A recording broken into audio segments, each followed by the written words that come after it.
Good evening, everyone. Welcome to CPA Presents. My name is Mike Kaselniak, and I am the CPA Flight Safety Chair. Tonight's topic is Garmin Aviation. We're going to be looking at Garmin Pilot, smart charts, and new features for 2025. Our presenter tonight is Mr. Ryan Owens. He's the Aviation Sales Manager at Garmin.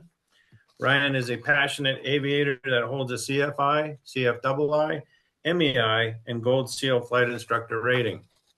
Before working at Garmin, Ryan served as a university assistant chief flight instructor. As the aviation sales manager for Garmin, Ryan serves the pilot owner communities, focusing on sales and the customer experience.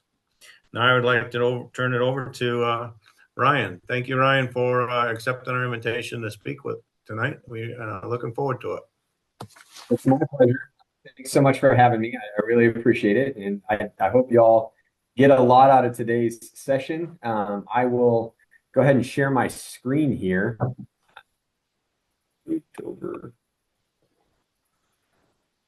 Okay, that part should go away. Everybody see the screen okay? Mike, you got this screen there? Okay, good. Looks good. Appreciate it. We're here at Garmin. We're real excited to tell you about Garmin Pilot Web. It's our new web platform for Garmin Pilot and Smart Charts. So you may have seen Smart Charts in some of the announcements that we've had over the last couple months. I'm here to tell you all about it and how you can use it in your instrument flying.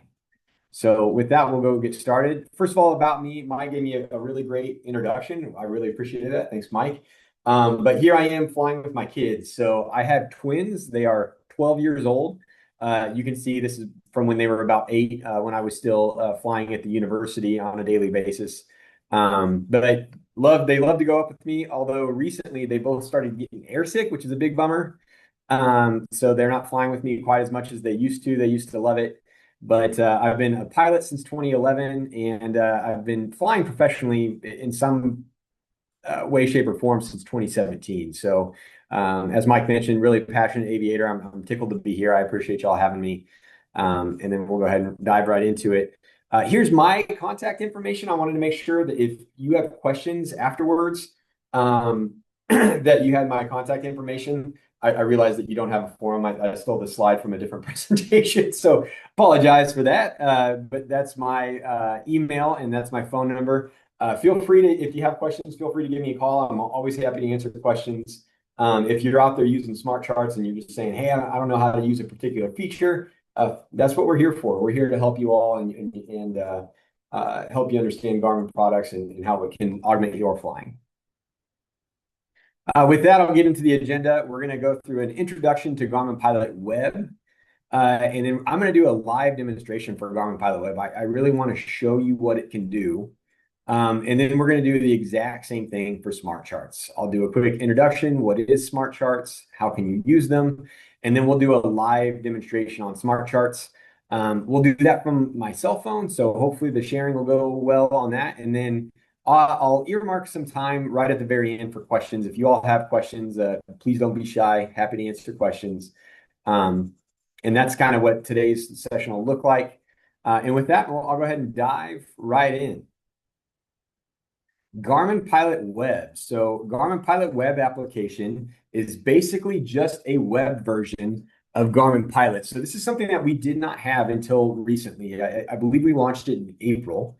And think of it as a companion platform for Garmin Pilot Mobile. So in the past, you could use Garmin Pilot Mobile on your Apple device, your iOS device, or even Android devices. It looks a little different if you use it on Android, but we didn't really have a platform for a desktop.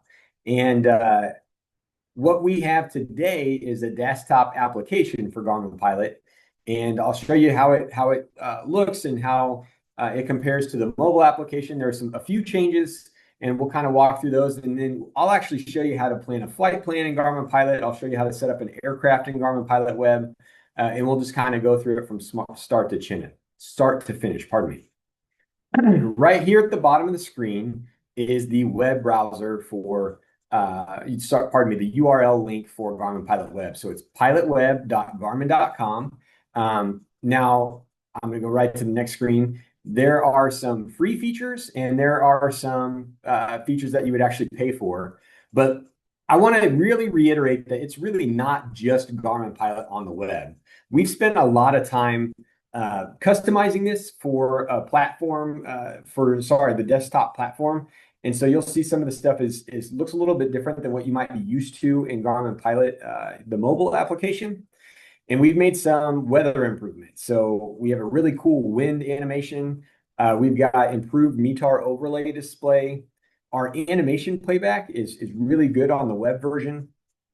And if you're used to using Garmin Pilot, you might be used to our radial menu. So if you tap on Garmin Pilot on the mobile application, right under your finger, there will be a menu that will give you different things that you can select based on where you're tapping on the map. So if there's airspace under your finger, it'll give you an option to choose what type of airspace that is and give you more information about that airspace. If you tap an airport, you can tap the airport button and it'll pull up weather for that airport. So that was how the menu worked on the mobile application. It's a little bit different in the web application, and I'll show you what those differences look like firsthand.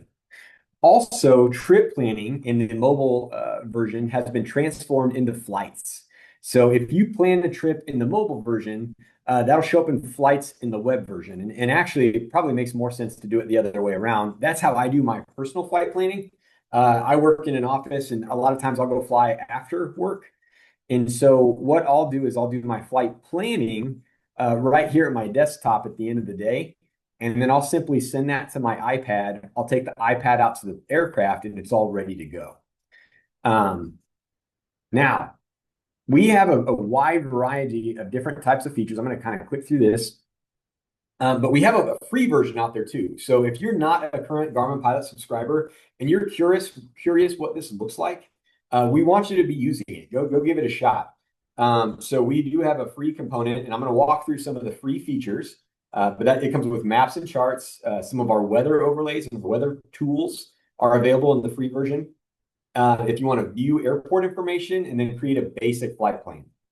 That's all with our free version. Now, with our standard version, if you actually have a subscription to Garmin Pilot, you get even more. So that'll allow you to plan, save, and file flight plans. You can request a briefing. You'll be able to edit and add aircraft profiles. So if you have a personal aircraft, you can put it in Garmin Pilot. And it gives you some map enhancements as well. So some live internet traffic. The lightning looks really sharp on Garmin Pilot Web. So I'll go through some of that. Some satellite imagery, and then we have some premium features as well, such as Garmin Safe Taxiing and ice-team forecast. So with all that said, why don't we hop right in? I'll show you kind of what this looks like. So can everybody see my screen here? All right, perfect. I'm getting some thumbs up over here.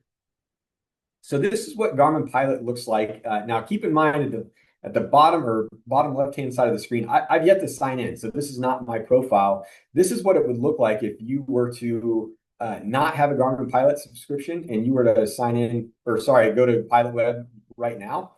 So I'm going to walk through some of these free features. Now, at the top, you can see there's a spot to enter a flight plan. I'm going to minimize that for right now because I'm going to come back to it. But right at the bottom, we have some map controls. And that can depict what type of map that I want to see on the screen. So I can see a topographical map. I can go to a street map. I use street map, like when I was doing a lot of flight instruction, I would use a street map or a satellite image so I could get my students, they could really find some good checkpoints for their VFR cross countries. I can do a VFR sectional chart. I can do an IFR low chart. And I can do, oh, sorry, that was a high chart, and this is an IFR low chart. So that is what all the different features look like. And then if I go to, let's see, I'm going to scroll out here, see if I can get some radar. I think right now what I have is temps, which is why it's giving everything a blue tint.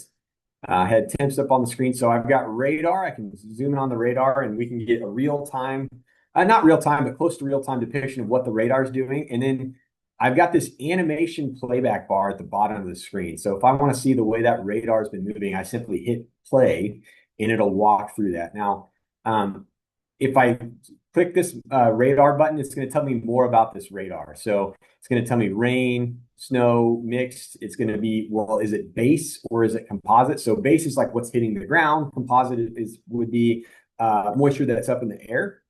Cloud coverage, and then I can turn up or down my opacity. So if I want to make that radar nice and see-through, I can make it turn down the opacity. And then if I don't want to see what's behind the radar, I can turn it all the way up. So I make that radar really pop, and what's behind it, I can no longer see. Let's see, we have airmets and sigmets. They're going to be the ones that are depicted on the chart. So I can simply click on that to get airmets and sigmets. TFRs. Trying to find somewhere with an active TFR. I'm not seeing an active TFR right now. Here's some inactive TFRs in the Kansas City area. Some NOTAMs. Now it's going to depict the NOTAMs that can be graphically depicted. So some obviously can't, but it'll depict the ones that can be. PIREPs, right? So if I wanted to see PIREPs out there, I can see some PIREPs that'll pop up. I can click them to learn more about what that PIREP is. Oh, that was not the PIREP. That's the airport. If I simply click on that, there we go. I can find out more about what that PIREP is. I can turn on the METARs. So it'll give me an idea of what the different airports look like. So right now everything's pretty much VFR. Let's go somewhere where it's not VFR. So we've got an IFR airport right here. Here we got some marginal VFR. It looks like we got a low IFR right there. That's the pink. So we have that depiction as well. Winds and temps. So I want to show you this winds right here. So we have this really cool wind particle movement animation playback. And let me see if I can turn the radar off to see if we can. Air particle movement. That actually might be in the paid version. I'm going to go see if we can sign in. All right, hold on.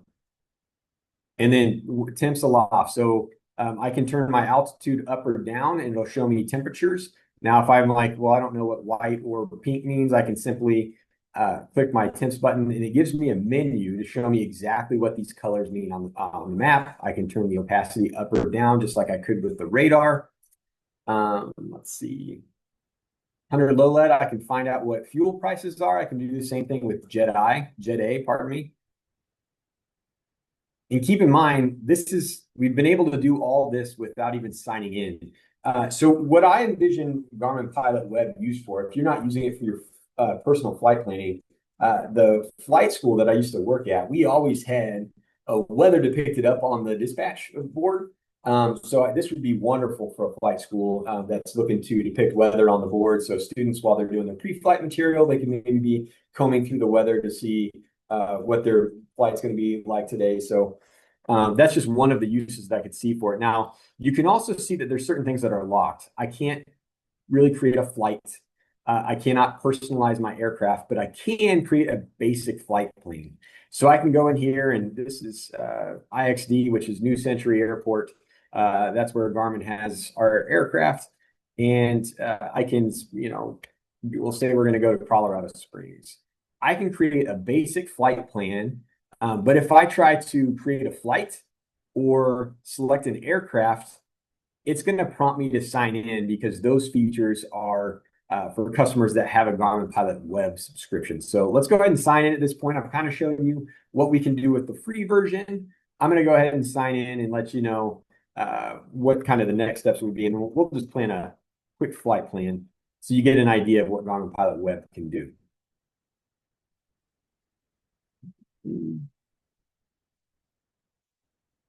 All right.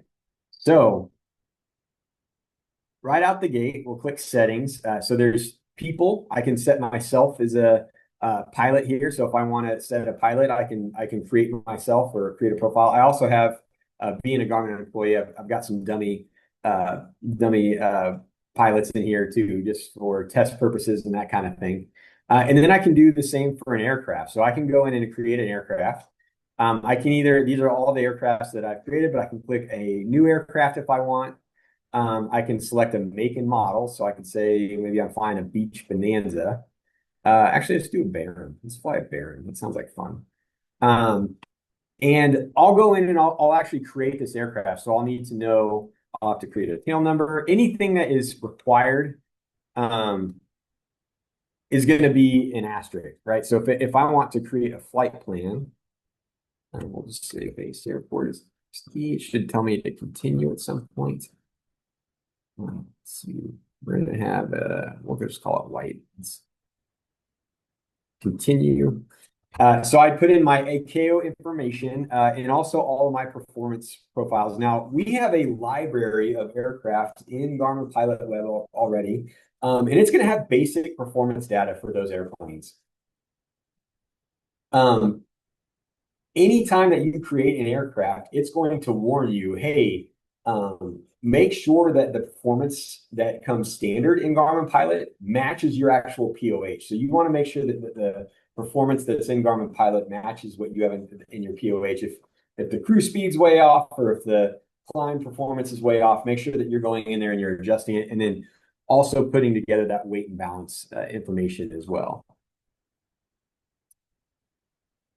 All right, so that's putting together an aircraft. Now let's go ahead and put a flight plan together. I'm gonna, let's see, I'm gonna put one of my tests. Which one was my test bonanza? 4, 5, 6, and 9, I think is a test bonanza. Oh, no, there it is. It just says test. That makes sense. All right, we'll do that same flight. We go from New Century and we'll go to Colorado Springs.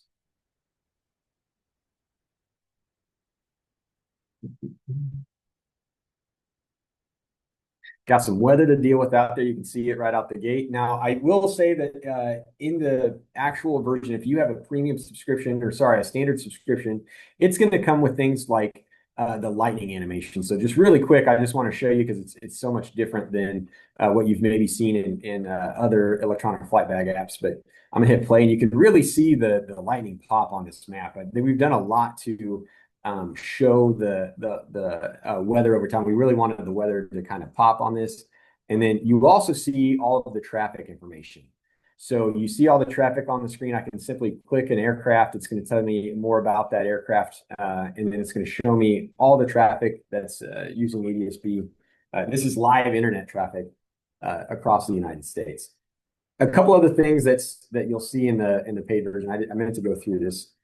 I do want to go through the wind. So this is the air particle movement that I was talking about earlier. You can see the air particles moving across the screen. So as I go higher, the air particles are actually going to be moving faster. And it's going to give you an idea of what that wind is doing across your flight. So as I go lower, obviously, you're going to see that wind particle movement really slow down because it's not moving quite as fast, obviously, as it would be at a higher altitude. All right. Now we're going to go ahead and hit create flight. Let's go a little higher though. I'm probably not going to Denver on that altitude. Create flight.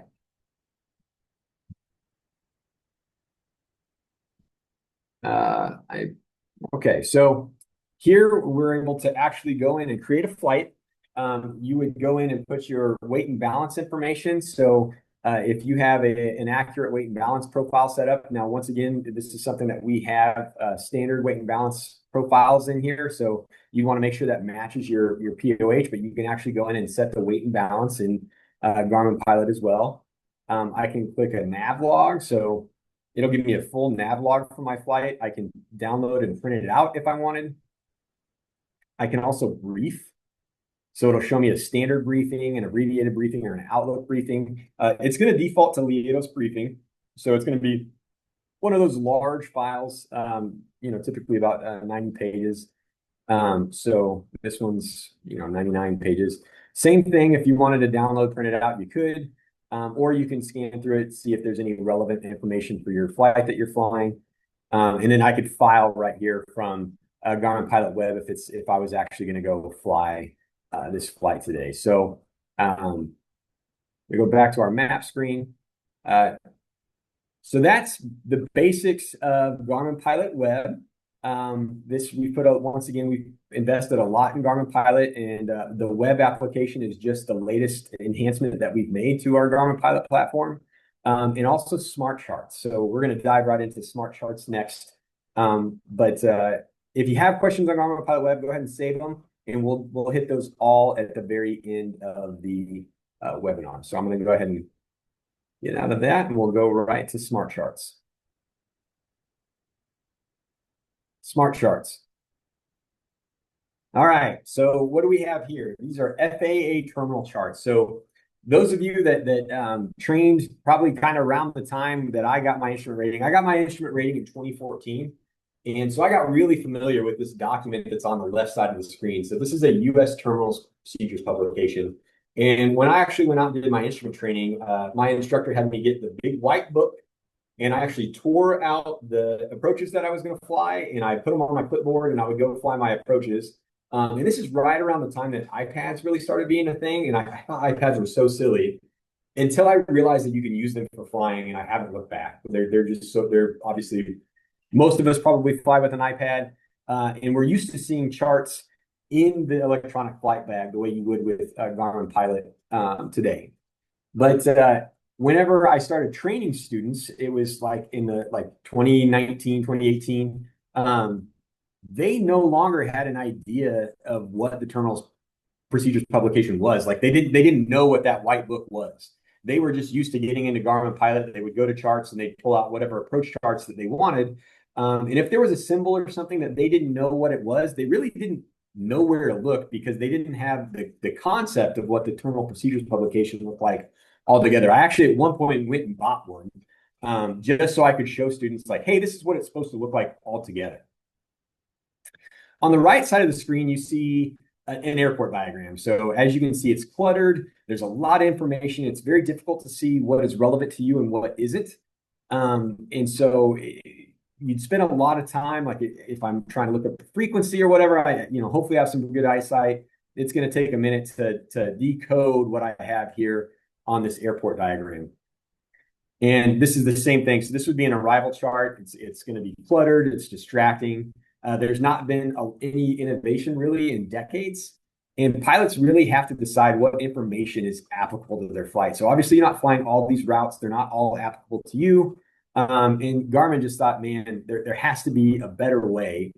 And I'm going to start at the bottom of the screen. Garmin's been working on smart charts for almost a decade. So we've been dynamically moving maps for a long, long time. The Garmin 430 came out in the late 90s. So we've been moving maps for, like I said, a long time. And then we've received Type 2 letter of authorization from the FAA for several databases. And our procedure designers code this data directly from the FAA aeronautical data. So what we're trying to say there is you can trust this to go fly IFR. So if you haven't already, like I would certainly encourage you to go use smart charts on your next instrument flight, and I'll walk you through exactly what smart charts are in this webinar today. So what are smart charts? They're going to be reinvented SIDs, stars, airport diagrams, and approach charts. And they're going to optimize the flying experience, hopefully saving you time, allowing you to reduce errors and reducing pilot workload. So we're only going to show you what is relevant to your flight at hand. We're going to try to pull everything else off that you're not using for your flight right now. We want to simplify the information, and we want to prioritize the information that's right for your actual flight. So we want to make key information easier to see, and information that's not key, we want to make it not go away, but we pull it out of your main field of view. So what are smart charts? I mentioned this already, but they're approaches, they're stars and SIDs, and they're airport diagrams. All right, and with that, I am going to flip over to my phone and do a live demonstration of smart charts. So I'm going to stop sharing from this screen, and hopefully this works out. I'm going to start sharing from my other screen.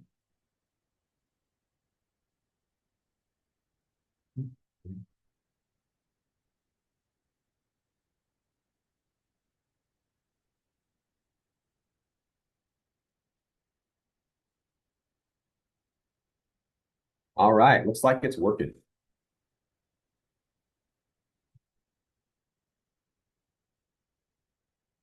All right, so right here we have smart charts. So there's a couple different smarts that different spots that you can go to in Garmin Pilot to see smart charts. So if I'm on this main map page, I can simply click airports and charts.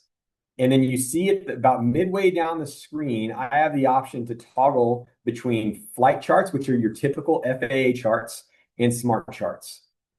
So I've left it on smart charts for today. And then also if I'm creating a flight plan, so let's put a flight plan in. Today, let's plan a flight plan. We'll go from Las Vegas, and then we'll go to Reno, Nevada. So I can actually click procedures right here, and I can select my departure. I can see it on a map. This is the other spot that you would go to on the screen to find smart charts. Now, anytime that I create a flight plan like that,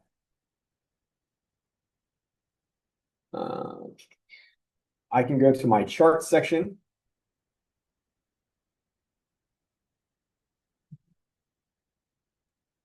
And it's going to create binders for me that you see right here. So what this is, it's going to create all the binders for the Las Vegas airport, KLAS, and then also for the Reno airport in Tahoe. So let's just act like we're going on this flight today. We'll go to the Las Vegas, and we'll start with airport diagrams.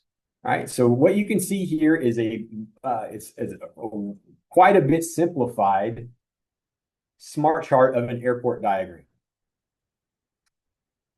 So I always want to start from from left to right on a smart chart. So we've got detailed. If I want to find more details about this airport, all that information that you would typically see on the chart is still here. It's just under this detail section. So it's going to tell me all the frequencies that I have for this airport. It's going to give me all the general information, anything information on hotspots, any general notes.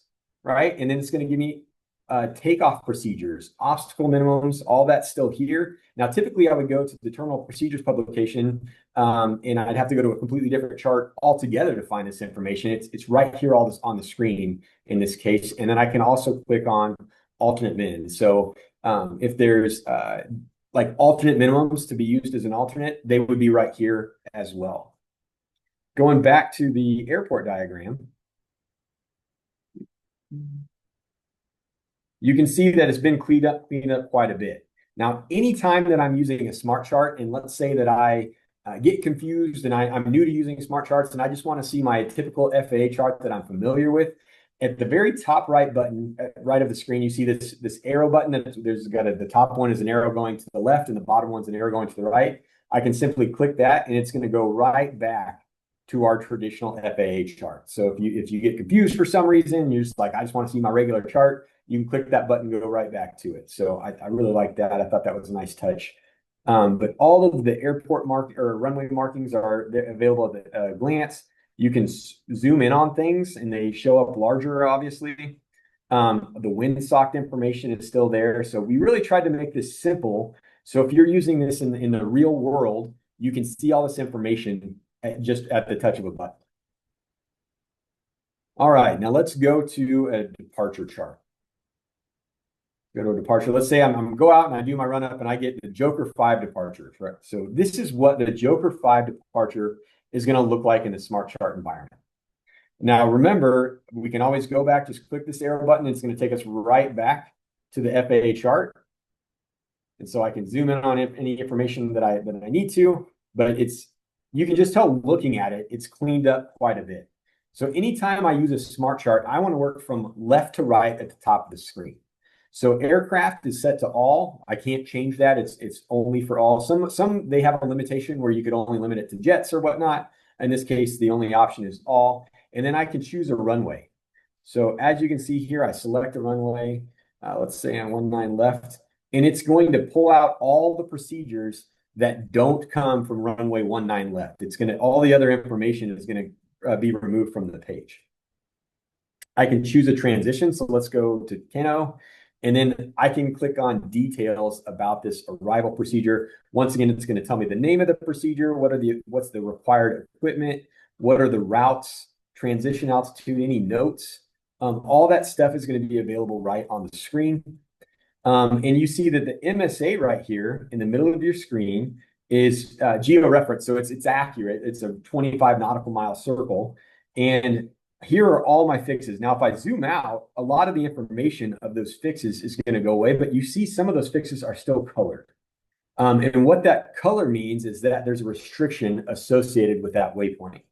So if I zoom in, I can see that restriction. So this DEREW, it's got an altitude restriction, which is going to be showing up in cyan.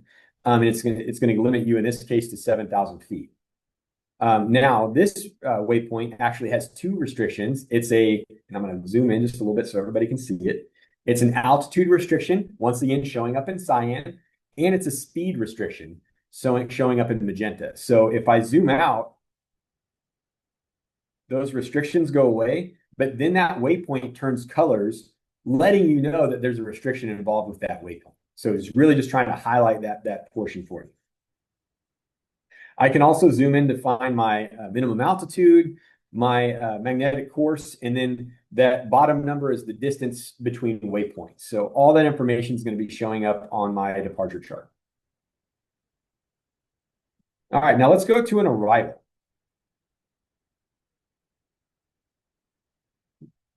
So we'll go down to we'll do the SCOLA 1 arrival. And it's going to look a lot like your departure chart. So once again, anytime I'm using a smart chart, I want to start at the top left-hand side of the screen and work right. So I'm going to go from Keno, because that's where I was earlier on the last chart. And then I would choose my arrival runway. Now, I'm not going to go through all these details because they're very similar to what I just showed you on the departure chart. But you know, all the limitations, if I zoom out, those waypoints turn colors. I'm actually not zoomed out far enough for them to turn colors, but still giving me the restrictions there.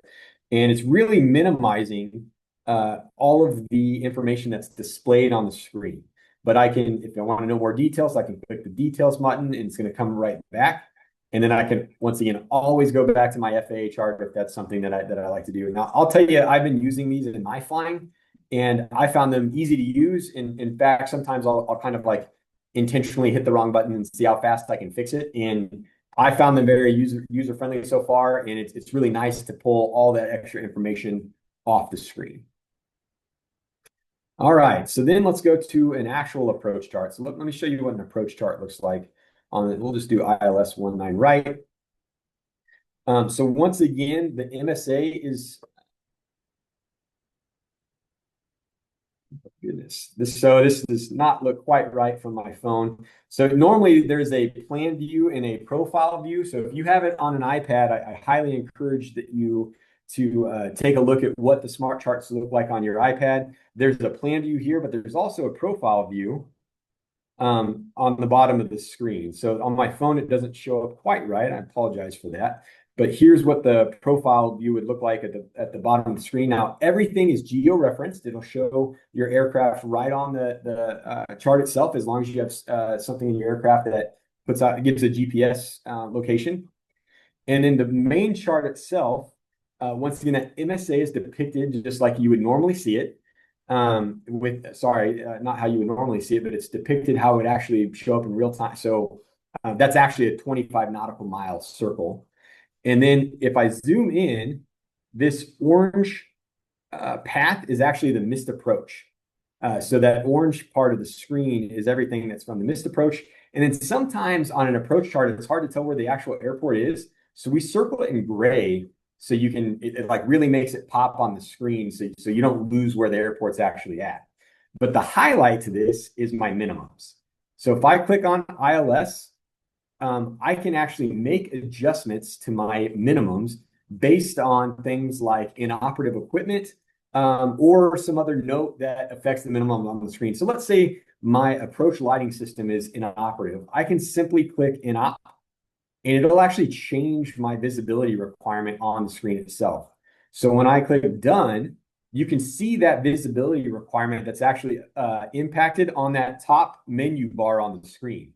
So we've pulled out all of the minimums that are not relevant to your flight and visibility requirements, and we've left you with only what you're seeing on your what you're actually going to use on your instrument approach. So this would have been like I did a lot of flight instruction. I mentioned that a couple times this webinar.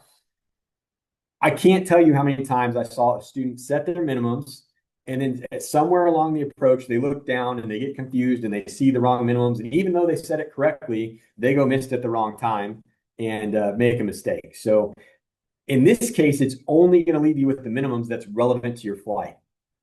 Now, there are a couple little notes on this. If there's a NOTAM that impacts a minimum, we don't yet have the capabilities to incorporate that into the new minimum. So you'd have to add or subtract whatever NOTAM note there is to those minimums. However, if I wanted to find out what minimum adjustments that I've made, I can simply click minimum adjustment details, and it's going to show me, hey, there's an ALS inop, and so it's going to set to 1 3/8 mile. It's going to tell me what adjustments that I've already made to that approach chart, and it's going to retain those adjustments for 12 hours. After 12 hours, it's going to ask you, hey, you still want this adjustment to this chart? And you can either select, yes, I still want the adjustment, or nope, I want to reset this chart. I'm on a different flight and I don't want the same chart information out there. All right, that's pretty much it. There's one other approach I kind of like to show folks. It's from Kansas City, just because it's a really cool depiction of one particular note on an approach chart. So I'm going to go to the ILS in Kansas City. And if I go to circling minimums, it's going to actually graphically depict circling minimums right there on the chart. So really cool. Normally this would be all in gray. However, those of you that are familiar with the downtown Kansas City airport knows that right on the east side of the field are the Kansas City buildings, right? So this approach actually has a note that says you cannot circle to the east of the airport. So the gray portion is actually depicted as you're able to circle in this portion, and then it actually depicts like you're not able to circle on the east side of the field. And so that is depicted on the chart as well. I thought that was just a neat thing that you can visually see exactly where my clearance is for circling. And then it actually shows you, hey, you can't circle to the east side of the field, where normally that would just be a small note at the top of the chart. You may not even notice it. We've really depicted it graphically on the chart, which is cool. All right, I'm going to stop sharing from that screen. I'm going to leave it up just in case there are questions. And I'm going to go right back to my, that's probably it from my presentation. Hold on, I'm going to go back to.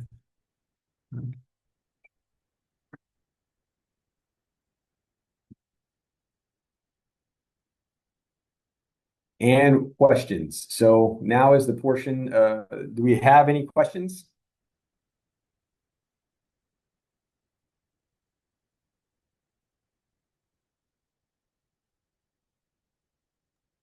So we got one that just came in on the chat. Question is, how is the transitioning / learning curve from ForeFlight, I believe it is? How is the learning curve from ForeFlight?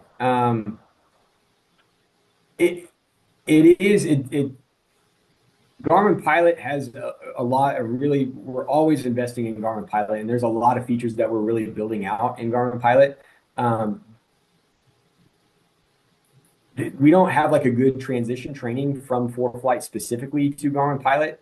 It's really just going to take using the tools. So if you're looking to try Garmin Pilot for the first time, it may be a good thing for you to start in the free version of the Garmin Pilot Web, just to see if it fits your style. Like I said, there's a lot of compatible features in Garmin Pilot to ForeFlight. It's hard to say exactly how that training transition would go for you personally. I have a question.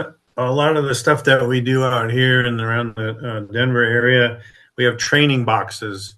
In the Colorado Pilots Association has worked with the flight schools in identifying these training boxes, and we've put them on Brian can explain it a lot better than I can, but I believe it's a KLM file or something. And these be downloaded so they'll overlay into the Garmin Pilot. I believe that they can. That is something that I'd be happy to take offline afterwards. We've used KML files in the past, but I just want to make sure that we can make it there as a permanent thing. So I'm fairly certain that the answer to that question is yes, we can do that. We had practice areas at the university that somebody said I have downloaded and used KLM files in Garmin Pilot, so it seems like that is the case. Okay, good. KML files, I believe there are. KML. Yeah, that would be a big thing. And the other question I have is, if I use Garmin Pilot and I plan a flight, am I able to download it to my Area 660? Area 660? Yeah. I am not 100% on that. I believe so, but I need to go back and check on that capability. That's a great question. I've not used the Area 660 in a while. I need to go take it. I'm glad you're out there getting use out of it. Yeah. Okay. Yeah. You can file IFR flights. Yes. Yes. All right. So we got another question that came in. Can you create a flight plan in Garmin Pilot Web and then use it in Garmin Pilot app? Possibly just save it a flight plan and then refresh in the app. Yeah. So if you have a trip set in the mobile version, sorry, it's a flight in the web version, it'll sync to trips in your mobile version. So yes, you can plan it in Garmin Pilot Web and then send it to the mobile version and then go fly it. Okay. Got another one that came in. Question of can you file IFR flights? Yes. Yes. All the time. All right. Okay. That's cool. Very good. Yeah, All right. I've been over the last couple of weeks flying a couple different places at IFR. I've been skirting around some of this weather we've had in the Midwest, unusual for September. It's very rare we do IFR flying here in Colorado because it's typically icing. Oh yeah, absolutely. Yeah, icing for sure. Wow. Well, I've seen a lot of people out there, especially on YouTube, showing the smart charts, and it looks pretty good. What was the reasoning behind it, or who got the idea? How did it get started? Well, I literally think it's kind of what I discussed in the platform is just because it's we've been looking at them for a long time and we just thought, hey, there's got to be a better way. Like there's got to be a way to make it more clear for our audience. There's got to be a way that we can make this more useful to pilots. And I think that was the original idea behind them is to really put them to that type of use. Okay.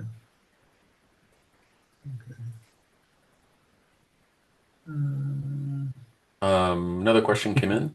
Are you enticing us with a coupon code? Yeah, I apologize. I don't have any coupon codes. Yeah, no. The funny thing is, I was going to say that I did appreciate the fact that Garmin did open up the pro level for the summer months up to and through Oshkosh. I did go out and re-engage on my Garmin Pilot app, and the one thing that I would add that is a odd benefit that I wasn't expecting I personally I'm in an all Garmin avionics panel in my plane. What I didn't expect was when I launched and between the time that I created my Garmin Pilot account and when I returned back to it, the plane arrived. What I didn't expect was when I went into my Garmin Pilot, all my avionics that I have registered with Garmin appear in Garmin Pilot automatically. Completely, it was like, wow, I mean, where did all that come from? And I checked into it, and that's how I found out that that's an automatic thing that it's cross-referenced. If you're in a shared airplane, it's not going to be as useful, but if you own the aircraft outright and you have the Garmin equipment in there, it makes it very handy. So another question, does smart charts increase size or memory on the mobile device? It does not.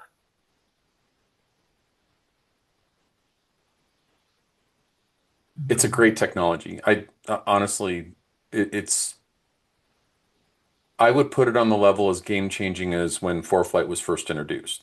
And I know ForeFlight and Garmin are two totally different things, but it, in my opinion, was quite groundbreaking to clear the clutter up from the noise in an IFR plate or chart. And I would expect that, once this is fully ingrained into the aviation culture, that people will look back on briefing an IFR plate about the same way we look at reading a paper chart these days. Although Mike is really big on paper charts, so you never know. Always have one with me. Always have one with me. I know. A question I have Garmin Pilot on my iPad, which I don't have yet. I don't even have an iPad that works. They're so old. Eventually, I'm going to get one. And I do plan a trip on the iPad stuff, and then I go to the plane, and the plane has a G1000 NXI. Am I able to transfer that flight into the G1000? With the Flight Stream 510, yes. So there's a tool that we use to put in the avionics that'll allow you to transfer flight plans back and forth through the Connects. And what is it called? Flight Stream 510. Flight Stream 510. If you don't have it, Mike, it's basically just a SIM card that you can add in.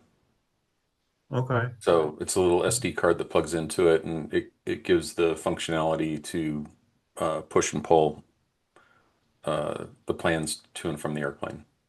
Okay. It'll also let you download your databases through Garmin Pilot as well.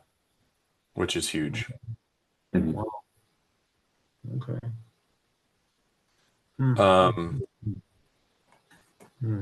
You probably can't talk about future state stuff, but what does the horizon look like for the TikTok updates? And I'm not talking about the app TikTok. I'm talking about, typically you have a major release and then a minor release and then another major release. Are there any refinements coming down the pipe to maybe enhance that even more? Yeah, we're always looking for ways to improve, and we've taken a number of customer feedbacks, pieces of feedback to try to improve smart charts. So one I can think of just off the top of my head that I've passed on to the engineers is we've had customers that said, "Hey, I want to mark up the chart the way I can in some other charts in the iPad." Right now, we don't have the ability to do that, so we're always trying to take feedback like that we can make actionable, and we work with our internal teams to see what products we can improve. So if you have ideas for products and services, things that we could be doing better, please feel free. Don't be shy to share those because we actually listen to our customers quite a bit to try to make things better and improve all the time. Does it stand to reason that the smart charts might make their way to the G1000 or whatnot in the future? I get that question a lot. I don't have anything to share on that front currently. But obviously, we want to be leveraging them as much as we can. We do think they're beneficial to pilots, and I think, yeah, we're always looking at what we can do with what we have. Okay. Another question came in. Is it possible to display traffic while you're using the smart charts? I don't believe it shows traffic on the chart itself. It does not currently show traffic. I know that when I first started working on my instrument work and I pulled up my first plate, it just drove me nuts that it's like, why can I not see my plane going on the approach path? Yeah. It's just like that. I mean, I get it. It's like you've got your plane in the three-dimensional space flying, but I can discern between the two on that particular plate and say, okay, I'm on my approach the approach path on that. So Yeah, and that's the cool part about smart charts is it's going to show you in both spots, both the plan view and the profile view. which I think is just it's like finally. Yeah, yeah, kind of a no-brainer there. Does anybody else have questions? I mean, this is a great opportunity, with Ryan here. Don't let it go to waste. Hit them with the hard questions.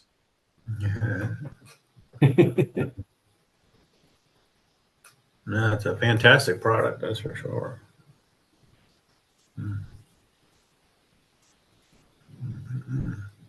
Okay. Well, I mean, I don't think we have anything else, Mike. Anybody else? Okay. All right. Well, thank you all for joining in tonight. Appreciate it, especially Ryan. Thank you very much for taking the time to enlighten us on smart charts and Garmin Pilot. I'm going to mess around with it, and I'm going to see what I can do with my Area 660 here. It's been sitting in the flight room for a long, long time, and I just broke it out a couple months ago, and I've been monkeying around. I took it on a flight yesterday, had a blast with it. So yeah, I'm looking forward to. I haven't updated the database since 2020, so I guess I got to get around to do that. So thanks so much for having me. I really appreciate it. Hey, and earlier in the presentation, I shared my contact information. Please don't be shy. Yeah. If you have questions after the presentation, feel free to use it. I'm happy to answer any questions. I really appreciate the time. Thanks for the warm welcome, all. Any upgrades for this baby? Yeah, yeah, nothing to share on that front. That's been in the basement for a while. All right. Thank you, everybody. Appreciate it. Fly safe. Keep the blue side up. Thank you.